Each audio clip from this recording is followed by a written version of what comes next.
देखिए, एक सवाल है। बोल रहा है a coin and a feather are drop together in a vacuum. एक कॉइन, एक सिक्का को, कोई होगा 5 रुपया 10 रुपया वाला सिक्का। अब कॉइन एक सिक्के को एंड अ फीदर, फीदर मतलब कोई चिड़िया का पंख वगैरह होगा, are drop together in a vacuum.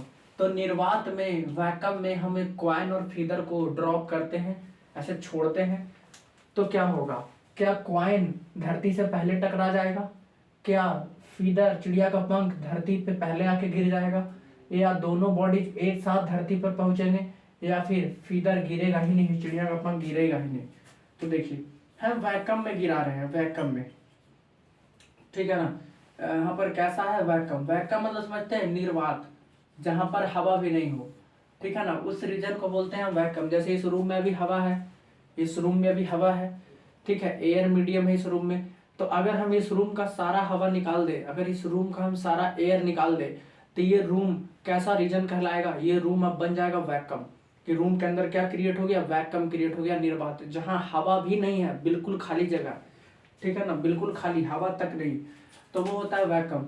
तो यहाँ कोई चिड़िया का पंख है, एक फीदर है, ठीक है ना, एक कोई फीदर है, चिड़िया का पंख है, और एक क्वाइन है, एक कोई सिक्का है, ठीक है ना। एक फीदर है, ये आपका फीदर है, और ये क्वाइन है, और दोनों को एक साथ ड्रॉप किया गया। ड्रॉप मतलब दोनों को पकड़ा होगा पहले, तो दोनों का इनिशियल वेलोसिटी 0 होगा, फिर छोड़ा होगा, तो दोनों एक साथ आके धरती पे गिरा होगा, ठीक है ना। अच्छा, तो देखिए, यानी कि ये नीचे गिर रहा है, ये ग्राउंड है, धरती पे अगर पहुंचेगा पंख, निर्वात है। निर्वात इसलिए क्योंकि अगर हवा, वैक्यूम में अगर नहीं गिराएंगे ना, अगर हम हवा में गिरा देंगे, तो चिड़िया का पंख तो बहुत हल्का है, ये हवा में तैरता ही रह जाएगा, और सिक्का तो भारी है, वो गिर जाएगा। इसलिए दोनों को वैक्यूम में गिरा रहे हैं, ताकि हवा का प्रभाव इस चिड़िया का पंख पे नहीं रहे, क्योंकि हवा भी नहीं है तो ये उड़ाएगा कैसे? ये तो सिर्फ नीचे ही गिरना है इसको। ये पंख है फीदर, और ये कॉइन है, दोनों नीचे गिर रहा है, ग्राउंड से टकराएगा। तो देखिए, अगर हम मान लेते हैं कि इसको T1 समय लगा गिरने में, इस फीदर को ग्राउंड से टकराने में, ग्राउंड तक पहुंचने में T1 समय लगा, और इस कॉइन को ग्राउंड तक पहुंचने में T2 समय लगा, तो पता है ये T1 बराबर T2 होगा। दोनों बिल्कुल सेम समय में आकर गिरेगा धरती पर। मतलब दोनों, अगर ये 5 सेकेंड लेगा गिरने में, तो ये भी 5 ही सेकेंड लेगा गिरने में। दोनों सेम टाइम पे धरती पर पहुंचेगा, एक साथ, बिल्कुल टुगेदर। अब ऐसा क्यों? देखिए, तो हम जानते हैं कि एक्सेलरेशन ड्यू टू ग्रेविटी कितना होता है धरती पर? 9.8 मीटर पर सेकेंड स्क्वायर। अगर धरती के सरफेस पर अगर कोई भी चीज हम गिराते हैं, तो उसमें कितना, धरती के ग्रेविटी के कारण कितना एक्सेलरेशन प्रोड्यूस होता है? 9.8 मीटर पर सेकेंड स्क्वायर। इसको 9 नहीं, इसको लगभग हम कितना ले लेते हैं? 10 ले लेते हैं। 9.8 है ना, तो लगभग 10 मीटर पर सेकेंड स्क्वायर बढ़ेगा। और आपको ये चीज बतलाएं कि इसका क्या मतलब है। इसका मतलब ये है कि धरती पर कोई भी ऑब्जेक्ट गिरेगा तो नीचे आते समय उसका स्पीड बढ़ता है। तो इसका कहने का मतलब है ना, एक्सेलरेशन ड्यू टू ग्रेविटी का, कि हर सेकंड जो धरती पर वस्तु गिर रही है, हर सेकंड उसका स्पीड कितना बढ़ेगा? 10 मीटर पर सेकंड। हर सेकंड कितना स्पीड बढ़ेगा? 10 मीटर पर सेकंड।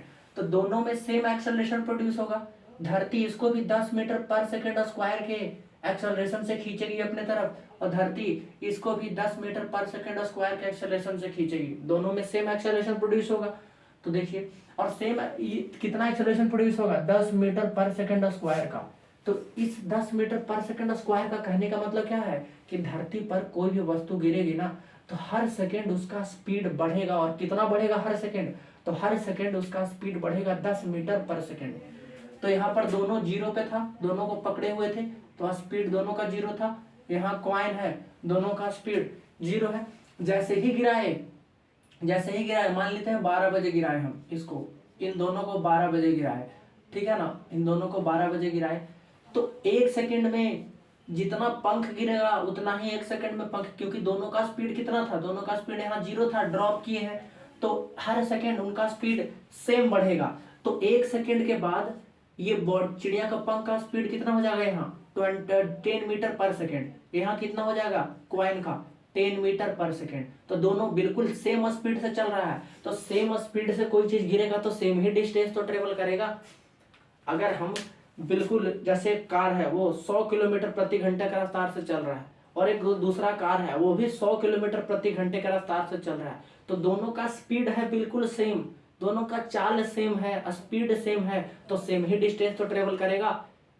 100 मीटर पर सेकंड से कोई कार चल रहा है, दूसरा कार 100 मीटर पर सेकंड से, तो ये जितना डिस्टेंस ट्रेवल करेगा ये भी उतना ही डिस्टेंस ट्रेवल करेगा सेम टाइम में, क्योंकि दोनों का स्पीड सेम है।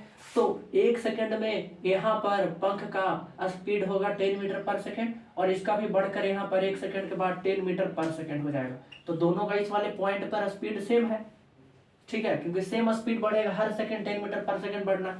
फिर अगर दूसरा सेकंड बात करें, दूसरे सेकंड में यहाँ से 1 सेकंड के बाद और यहाँ से 1 सेकंड के बाद और, तो जब यहाँ से 1 सेकंड और आएगा, यहाँ से 1 सेकंड के बाद यहाँ स्पीड हम देखना चाह रहे हैं, यहाँ से 1 सेकंड बाद हम यहाँ स्पीड देखना चाह रहे हैं, तो 10 से 1 सेकंड के बाद फिर कितना बढ़ेगा 10, तो यहाँ स्पीड कितना हो जाएगा 20 मीटर पर सेकंड।